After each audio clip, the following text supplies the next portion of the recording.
Сооротуучу Кудай. 10 январь.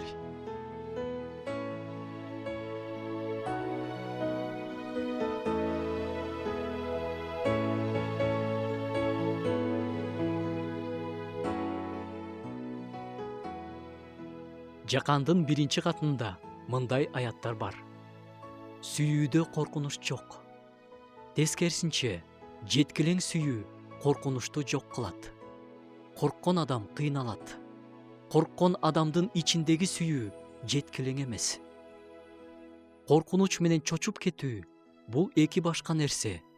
Күтүлбөгөн жерден бирөө катуу кыйкырып жиберсе, же алдыңан чыга калса, чочуп кетесиң. Бул нормалдуу эле нерсе деп ойлойм. Коркунуч сезими жөнүндө айтсак, коркунуч ар бир адамда бар. Бири иттен коркот, башкасы караңгыдан коркот.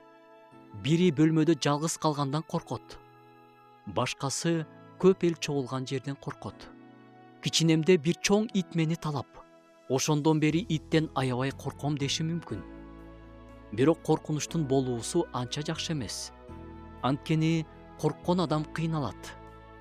Жүрөгү дүкүлдөп катуу согуп, муздак тер басып, кан басымы көтөрүлүп, бүт денеси ооруп чыккандай болот. Коркунучтун баарынан Ыйса арылтат. Адамды кыйнаган коркунуч сезимди сүйүү жок кылат. Анткени Ыйсаны кабыл алганда жүрөккө сүйүү келет жана коркунучту жок кылат. Жүрөктү кыйнаган коркунучтардан арылып, Ыйсаны жүрөгүңүзгө кабыл алыңыз.